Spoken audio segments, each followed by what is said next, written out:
Hello children, welcome to the English series for class 7th. Today we'll discuss chapter 1 of your English textbook Honeycomb.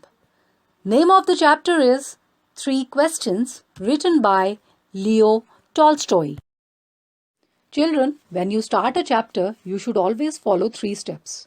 Read the chapter slowly and try to understand the text. Identify the new words introduced in the chapter and find their meanings. And finally, answer the comprehension questions to check your understanding. बच्चों, जब भी आप पाठ को पढ़ना शुरू करते हैं, सबसे पहले उसे धीरे धीरे पढ़ें और समझने की कोशिश करें.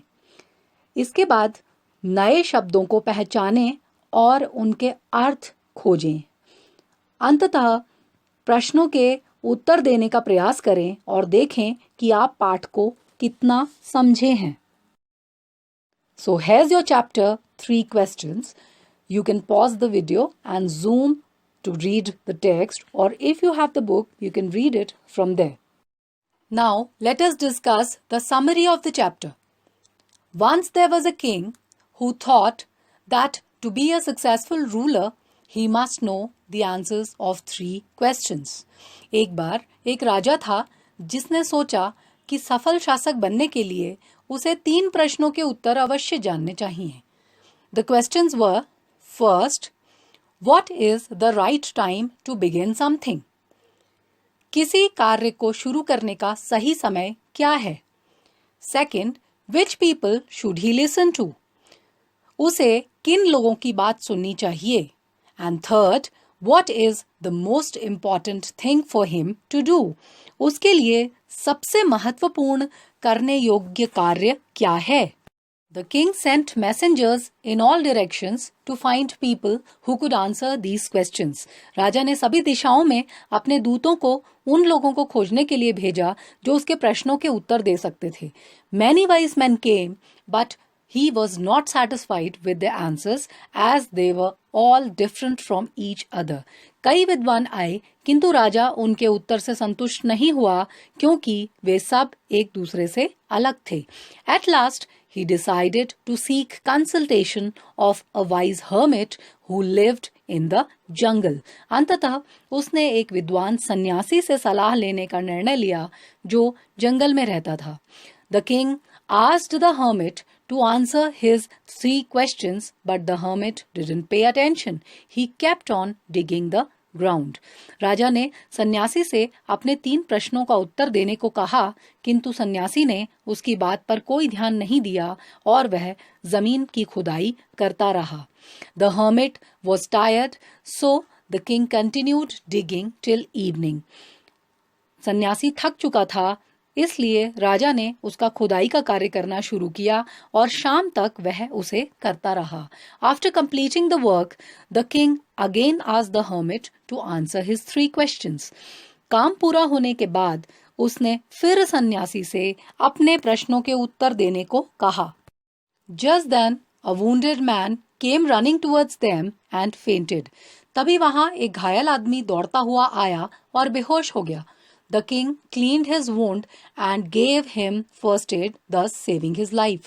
राजा ने उसके घाव को धोया, उसका उपचार किया और उसका जीवन बचा दिया. Next day, the wounded man asked the king for forgiveness as he had come there to kill him. अगले दिन जब घायल आदमी को होश आया तो उसने राजा से क्षमा मांगी और कहा कि वह राजा को मारने के लिए आया था, किंतु राजा ने उसकी जान बचाई. The king was very happy to have made friends with his enemy so easily. He forgave him and returned all his property. राजा यह जानकर खुश हुआ कि उसने अपने दुश्मन को इतनी आसानी से दोस्त बना लिया. उसने उसे क्षमा कर दिया और उसकी संपत्ति भी उसे वापस लौटा दी. Before leaving, the king again asked the hermit to answer his questions. जाने से पहले राजा ने सन्यासी से पुनः अपने प्रश्नों के उत्तर देने को कहा. The hermit replied that the king's questions had already been answered. सन्यासी बोला कि राजा को अपने प्रश्नों के उत्तर पहले ही मिल चुके हैं. The hermit told the king that when the wounded man had arrived, the most important time was when he was caring for him, else he would have died. सन्यासी ने राजा को बताया कि जब वह घायल व्यक्ति आया तो सबसे उपयुक्त समय वही था जब राजा ने उसकी देखभाल की, अन्यथा वह मर जाता. So at that time the wounded man was the most important person and nursing him was the most important business. उस समय घायल आदमी सबसे महत्वपूर्ण व्यक्ति था और उसकी देखभाल करना सबसे महत्वपूर्ण कार्य. The hermit said that the most important time is now because it is the only time when we have the power to act. सन्यासी ने कहा कि सबसे उपयुक्त समय वर्तमान है क्योंकि इसी समय हमारे पास कुछ करने की ताकत होती है. The most important person is the person you are with at a particular moment as future is unknown. इस समय आप जिसके साथ होते हैं वही सबसे महत्वपूर्ण व्यक्ति है क्योंकि भविष्य को कोई नहीं जानता. The most important job is to do good to that person as we are sent to this world for that purpose alone. सबसे महत्वपूर्ण कार्य है उस व्यक्ति की भलाई करना क्योंकि हमें संसार में इसी उद्देश्य के लिए भेजा गया है. Hope you all must have enjoyed the story. Now let us go through some new words that are introduced in the chapter. Hermit, that is monk. In Hindi we call it sannyasi या sadhu.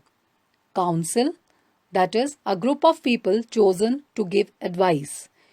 परिषद या लोगों का समूह जो सलाह देने का कार्य किया करता है.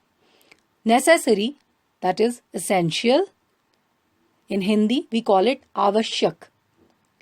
Wood, that is a small forest, छोटा सा जंगल. Recognized, that is identified. In Hindi we call it पहचानना या पहचान लिया. Now here are some questions based on the text to check your understanding. The first question is, why did the king want to know answers to the 3 questions? राजा 3 प्रश्नों के उत्तर क्यों जानना चाहता था? Second question is, what were the 3 questions? 3 प्रश्न क्या थे? The third question is, what did the king go to the hermit for? राजा सन्यासी के पास क्यों गया? The fourth question is, who was the wounded man? घायल आदमी कौन था? And the fifth question is, what were the hermit's answers to the 3 questions?